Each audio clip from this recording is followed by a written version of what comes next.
સૌથી પહેલા હું તમને અભિનંદન આપું કે તમે એવું નસીબદાર છો. ગયા જન્મમાં અને આ જન્મમાં પણ સારું એવું પુણ્ય કાર્ય કર્યું હશે કે તમે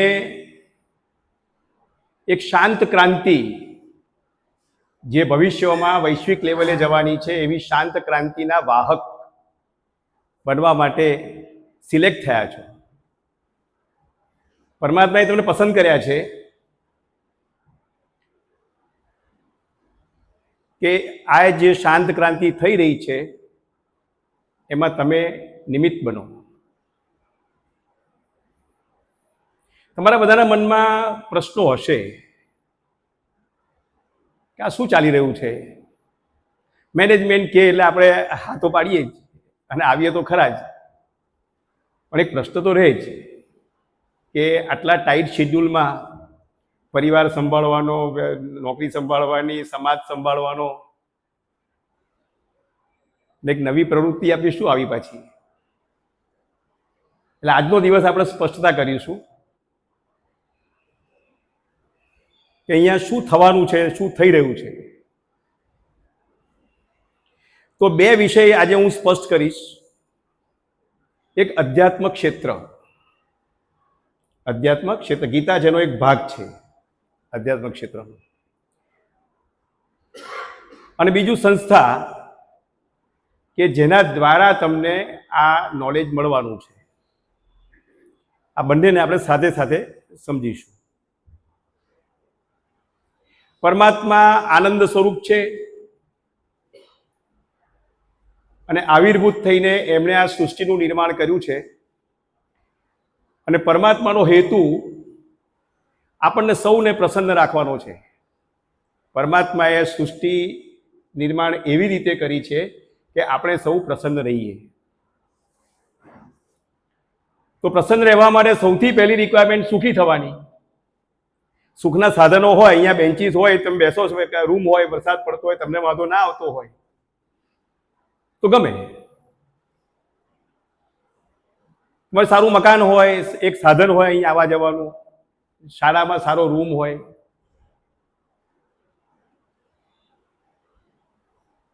એ બધા જે સુખના સાધનો ના તમે નિર્માતા છો.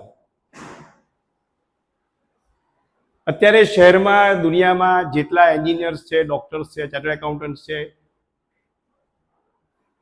આ બધા તમારા હાથ નીચે ક્યાંક ને ક્યાંક કોઈ ને કોઈ સ્કૂલમાં ભણ્યા છે. તમે તો યંગ છો એટલે ખબર નહીં હોય. અમે તો જ્યારે નાના હતા ત્યારે ગામડામાં રોડ વગર, ડામરના રોડ વગરના એમાં ચાલેલા છીએ. નદીમાં પૂર આવે તો બીજા ગામ, નદીની પેલી બાજુ રહેવું પડે 2 દિવસ. પૂર ઉતરે ને જવાય ત્યારે જઈએ. મોબાઈલ નહોતા, ટીવી નહોતું, ટેલિફોન. અમારા ઘરે એકલો ફોન હતો સોસાયટીમાં, બધા અમારા ત્યાં આવે ફોન, એમને અમારો નંબર આપેલો હોય. આ પરિસ્થિતિમાં જીવન આપણા દેશમાં ચાલતું હતું. તમારા બધાના પ્રયાસોથી એ પરિવર્તન આવ્યું અને આજે આપણે સુખના બધા સાધનો એન્જોય કરી રહ્યા છીએ. પણ સુખ અને પ્રસન્નતા, આનંદ વચ્ચે ડિફરન્સ કેટલો છે એ તમને સમજાવું. લેબેનીઝ પાઉન્ડ, લેબેનોન દેશ છે, એનો પાઉન્ડ $1 90,000 પાઉન્ડ મળે. કેટલા? $1 90,000. હવે કોઈ તમને 1 પાઉન્ડ લેબેનીઝ આપે તો કેટલા રૂપિયા, કેટલા ડોલર મળે? રૂપિયા ગણો, 100 નો કન્વર્ઝન રેટ ગણો. 900 પાઉન્ડ 1 રૂપિયામાં. કોઈ તમને લેબેનીઝ પાઉન્ડમાં ચલણ આપે, અહીંયા પગાર તમને કહે કે તમારો 25,000 પગાર છે, 25,000 લેબેનીઝ પાઉન્ડ મળશે. શું મળે? આ સંબંધ આનાથી ઘણો વિશેષ સંબંધ સુખ અને આનંદ વચ્ચે છે. આજે જ પેપરમાં છે મલ્ટીનેશનલ કંપનીના ચેરમેન, એમને તકલીફ એ થાય છે કે જો નોકરી ચાલુ રાખે તો પ્રેશર બહુ છે, નોકરી કરવી નથી, અને છોડે તોય પ્રેશર છે, રહેવાતું નથી, નોકરી કરાતી બી નથી. આ મલ્ટીનેશનલ કંપનીના ચેરમેનની વાત છે, પેપરમાં આવેલી વાત છે. બેમાંથી એક પેપરમાં મેં વાંચ્યું આજે સવારે જ કે નોકરી છોડાતી બી નથી અને નોકરી થતી પણ નથી. તો આજે આપણે બે ક્ષેત્રની વાત કરવાના છીએ. એક ભૌતિક ક્ષેત્ર જેમાં સુખ મળે અને એક આધ્યાત્મિક ક્ષેત્ર જેમાં આનંદ મળે. બધા સુખી માણસો આનંદમાં રહેતા નથી, લખી રાખો.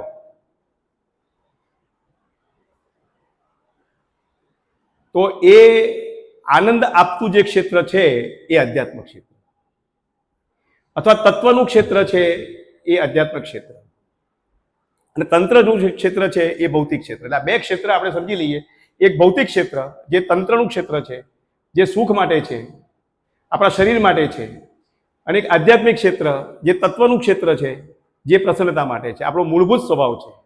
આપણે આત્મા સ્વરૂપ છીએ ને, આપણો મૂળભૂત સ્વભાવ પ્રસન્ન રહેવાનો છે. નથી રહેતા એ આપણો પ્રશ્ન છે, ક્રિએટરનો પ્રશ્ન નથી. જેમણે ક્રિએશન કર્યું એમને તો ફૂલ આ હોલમાં લાઇટ, પંખા, બધી જ વ્યવસ્થા છે, પણ મેઇન સ્વિચની જ ખબર ના હોય. મેઇન સ્વિચ બંધ હોય અને તમે બધા ફર્યા કરો કે પંખો કેમ ચાલતો નથી. કોનો વાંક? મેનેજમેન્ટનો વાંક? તો બે ક્ષેત્રો છે. એક ભૌતિક ક્ષેત્ર જે સુખનું ક્ષેત્ર છે, શરીરનું ક્ષેત્ર છે, તંત્રનું ક્ષેત્ર છે. એક આધ્યાત્મિક ક્ષેત્ર જે આનંદનું ક્ષેત્ર છે, પ્રસન્નતાનું ક્ષેત્ર છે, તત્વનું ક્ષેત્ર છે.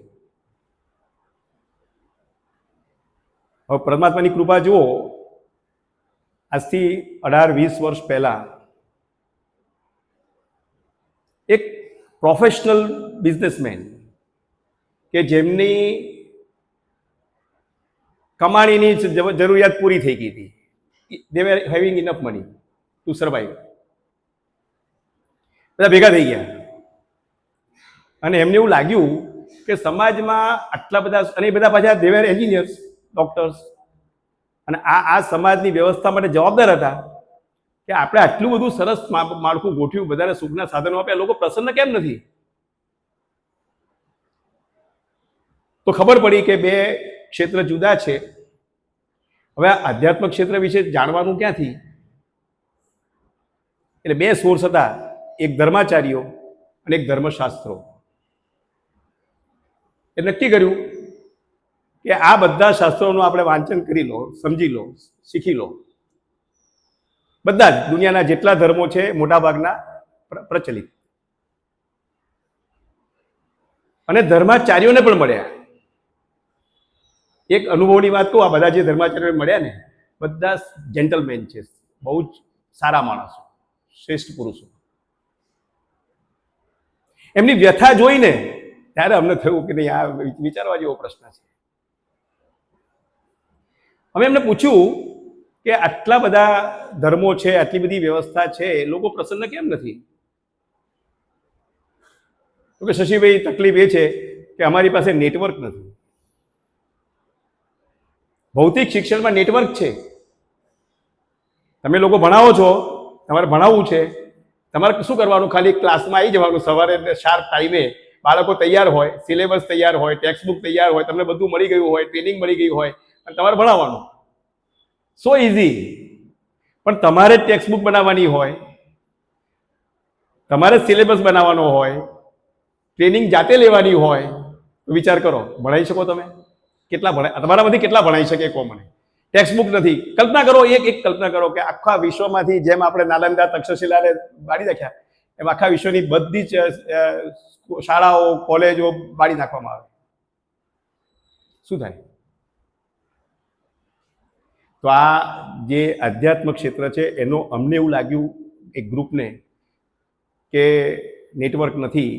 એટલે સૌથી પહેલાં તો પહેલો દસકો 2016 સુધી અધ્યયન કર્યું, બધા ધર્મ પુસ્તકોનું અધ્યયન કર્યું, અને એમાંથી અમે તારવ્યા કે ભાઈ અહીંયા વ્યવસ્થા જેમ તમારે અહીંયા ભૌતિક ક્ષેત્રમાં છે, primary, secondary, graduation, post graduation, રિસર્ચના લેયર્સ છે, એવા લેયર્સ અહીંયા નથી.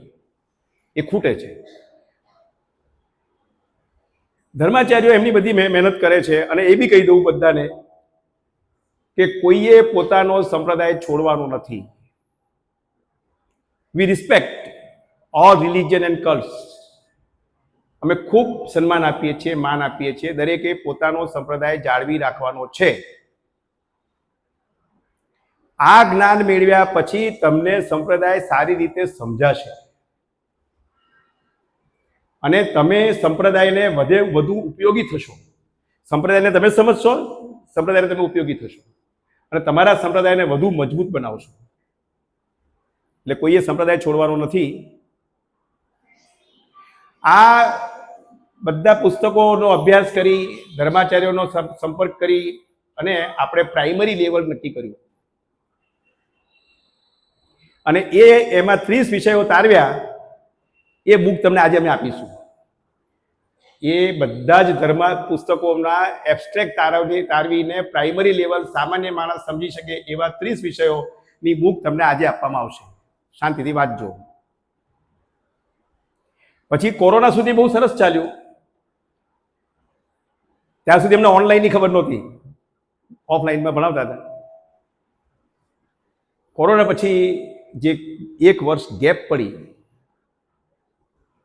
એમાં રાધિકાબેન ટંડન, સંત કબીર સ્કૂલ, એમણે વાત કરી કે શશીભાઈ બાળકોને આ ભણાવવા જેવું છે. ઘરડા માણસોને તમે ભણાવશો એના કરતાં 1000 ગણું વધારે રિટર્ન તમને બાળકોમાં મળશે. નક્કી કર્યું, ઓકે, બાળકોને કેવી રીતે ભણાવવાના? ટીચર્સ માટેનો સિલેબસ અમારી પાસે હતો, શિક્ષકોને ભણાવવા માટેનો સિલેબસ. બાળકોને તો 1લું ધોરણ, 2જું ધોરણ, 3જું ધોરણ એમ કરીને ધીમે ધીમે લઈ જવા પડે. એટલે આ એક જ વિષયને 9 ધોરણમાં વહેંચ્યો. જેમ ગણિત હોય ને, ગણિતમાં આપણે એન્જિનિયર બનાવવો હોય ને એલ્જિબ્રા, જ્યોમેટ્રી, ટ્રિગોનોમેટ્રી ભણાવવું હોય તો પહેલા એકડ એક, સરવાળા, બાદબાકી, ગુણાકાર, ભાગાકાર, a+b² એમ કરતા કરતા લઈ જવાય. આવું જ એક આખું માળખું ગોઠવ્યું. અને પહેલા ધોરણથી 9માં, મતલબ ઓમકાર છે તો પહેલા ધોરણમાં શું ભણાવવાનું, 9માં શું ભણાવવાનું, બધું સ્ટેપ બાય સ્ટેપ. સરકાર તમારા માટે જે રીતે પાઠ્યપુસ્તકો બનાવે છે એ જ રીતે, એટલી જ મક્કમતાથી, એટલી જ કાળજીપૂર્વક આખો સિલેબસ બાળકો માટેનો બની ગયો.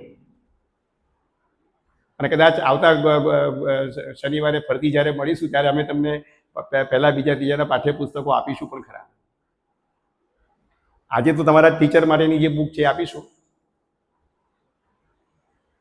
હવે અમારી ટીમમાં બધા મોટા મોટા માણસો હતા, કોર્પોરેટ કંપનીના ચેરમેન પણ હતા. એમની પાસે CSR બજેટ હોય એટલે બધાએ કહ્યું કે આપણે એક જગ્યા લો, ટ્રસ્ટ બનાવો અને એક આશ્રમ બનાવી દો, ત્યાં બધાને ભણાવીશું.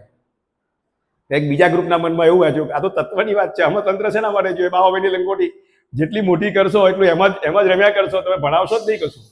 તત્વની વાત જ નહીં થાય, તંત્રમાં જ તમે રહેશો. ભાઈ ફોન બંધ કરો.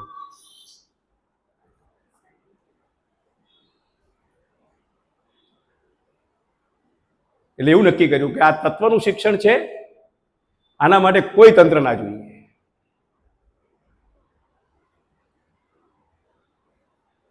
અને કોર્પોરેટ હાઉસના કોન્ફરન્સ રૂમ અમને અવેલેબલ હતા, એમના હોલ્સ અવેલેબલ હતા. આજ સુધી કોઈ પણ તંત્ર વગર કામ અટક્યું નથી. બીજું, સૌથી મોટો મુદ્દો રૂપિયાનો આવે તો એક નિર્ણય કર્યો કે ગમે તે થાય આ શિક્ષણ નિઃશુલ્ક મળવું જોઈએ. અને એક પછી એક શિક્ષકો આવતા ગયા બધા કે ભાઈ અમે ભણાવીશું, અમે ભણાવીશું, અમે ભણાવીશું. શિક્ષકોના ટ્રેનિંગનો કોઈ સિસ્ટમ ડેવલપ થઈ ગઈ. આજે આટલા વર્ષોમાં કોઈ જગ્યાએ તકલીફ પડી નથી અને બધા શિક્ષકો નિઃશુલ્ક કોઈ જાતનો ભણશે. તમે બી ભણશો નિઃશુલ્ક અને તમે બી ભવિષ્યમાં નિઃશુલ્ક ભણાવશો. ભૌતિક શિક્ષણ માટે તમે જે ચાર્જ તમને મળે છે એમાં ખુશ, પણ આધ્યાત્મિક શિક્ષણ આપણે કોઈ અપેક્ષા વગર, અને એકલું સમૃદ્ધિ કે રૂપિયા નહીં, પ્રતિષ્ઠા પણ નહીં કે સત્તા પણ નહીં. આપ જોશો સંપૂર્ણ જીવનના કોઈ પણ બુક ઉપર કોઈનું નામ નથી ક્યાંય. અહીંયા પણ તમને કોઈ ઇન્ટ્રોડ્યુસ કરાવવા શશીભાઈ કોણ છે કોઈ કહેતું નથી. શશીભાઈ બોલે એમનું ઇન્ટ્રોડક્શન. કોઈ પણ જાતની અપેક્ષા વિના, કોઈ પણ જાતના એસ્ટાબ્લિશમેન્ટ વિના સમાજનું જે તંત્ર છે, આજે અહીંયા છે પ્રશાંતભાઈ અમારી કેટલી કાળજી લે છે, એમની સ્પેશિયલ ચા પીવડાવે છે, હોલ તૈયાર છે, અમારે ખાલી બોલવાનું જ છે. તો આખી વ્યવસ્થા તત્વ આધારિત બની, કોઈ તંત્ર નહીં, કોઈ પોઝિશન નહીં, સંસ્થામાં કોઈ પ્રમુખ નથી, કોઈ સેક્રેટરી નથી, કોઈ ખજાનચી નથી, પૈસાનો મુદ્દો જ નથી, અને બધું સરસ ચાલે છે, કોઈ તકલીફ નથી, અને અમારે ક્યાંય કોઈ એડજસ્ટમેન્ટ કરવા પડતા નથી. સંપ્રદાયો વાળાને તો શું થાય છે કે એમને એડજસ્ટમેન્ટ કરવા પડે, એમનો વાંક નથી, એ તો બધા બહુ સારા માણસો છે, પણ શું કરે, નેટવર્ક નથી.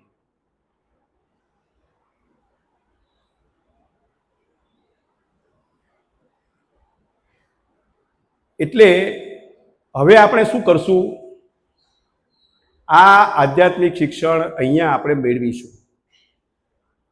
એમાં શરૂઆતમાં જે 30 વિષયો તારવ્યા છે એ વિષયો ભણીશું.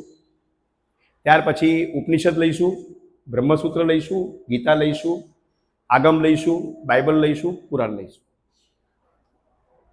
આ પ્રમાણે વિશ્વના મુખ્ય ધર્મ, અરે આ બધું તમને એવું અત્યારે એવું લાગતું હશે બધાને કે આ શશીભાઈ બધું બોલે છે, કોઈ કેટલું અઘરું છે, આટલા બધા ગહન વિષયોને કેવી રીતે સમજવાના.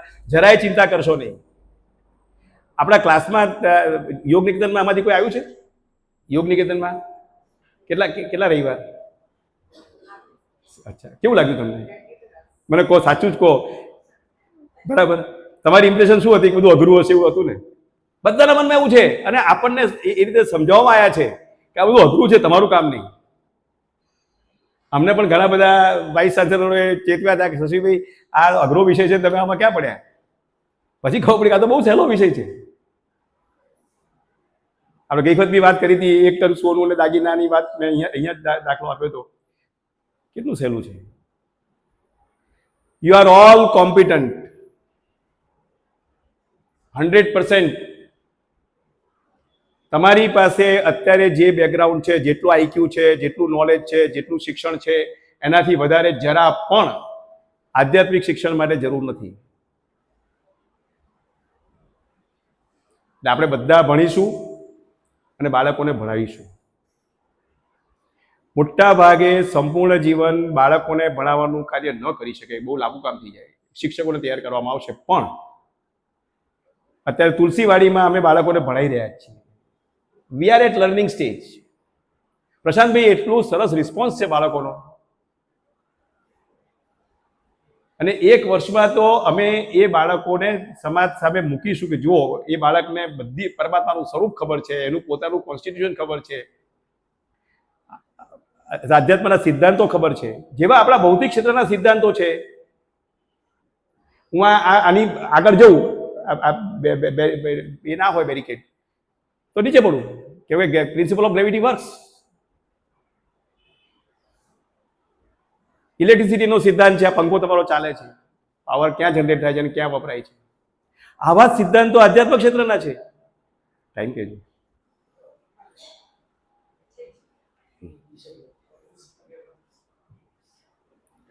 આવા જ આધ્યાત્મિક ક્ષેત્રના પણ સિદ્ધાંતો છે. આજે મેં તમને આનંદનો સિદ્ધાંત કહ્યો ને, કે relation between dollar and Lebanese pound, $1 બરાબર 90,000, એવો જ સુખ અને આનંદ વચ્ચે રિલેશન છે. અત્યારે તો સમય નથી, એટલે પણ આપણે શાંતિથી એ વિષય ભણીશું આપણે.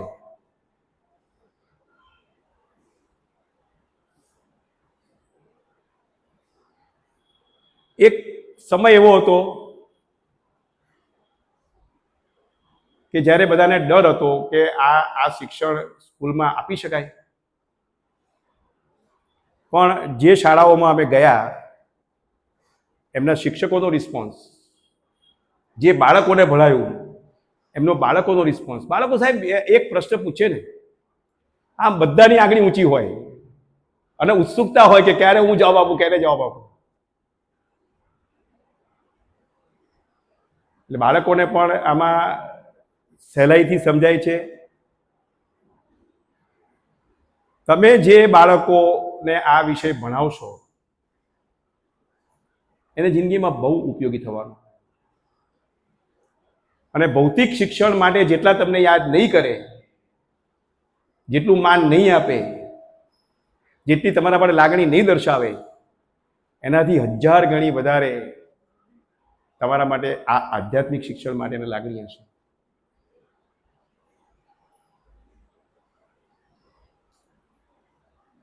એટલે આ એક તક મળી છે આપણને કે જ્યારે આધ્યાત્મિક શિક્ષણ, બીજી રીતે કહું તો તમે જે સંપ્રદાયમાં હો એ સંપ્રદાયનું શિક્ષણ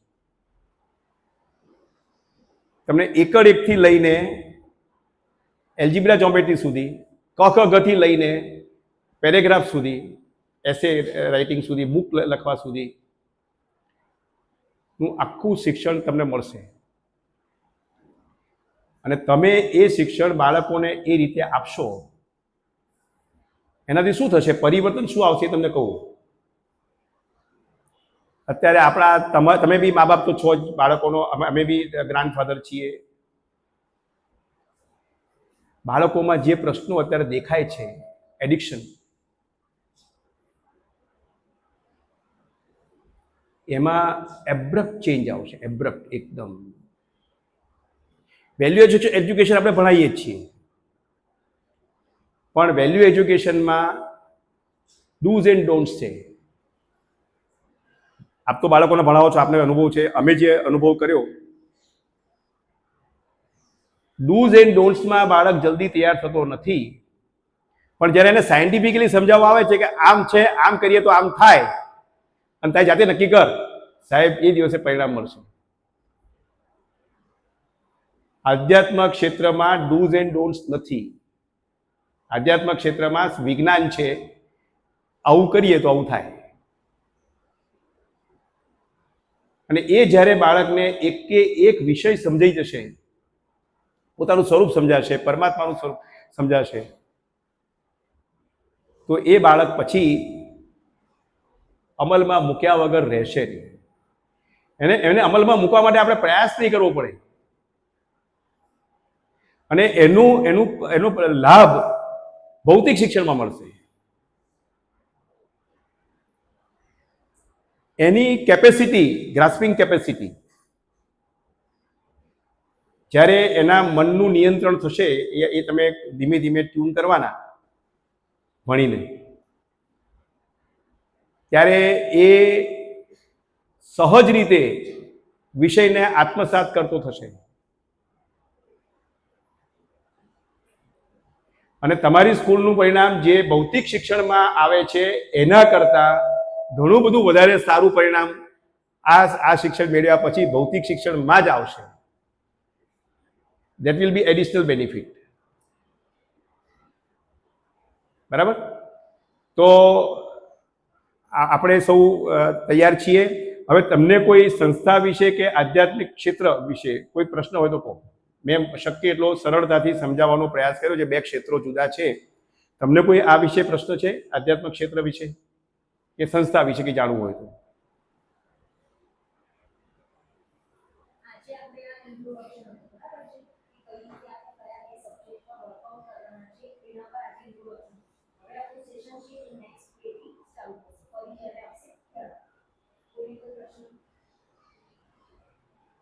બોલો.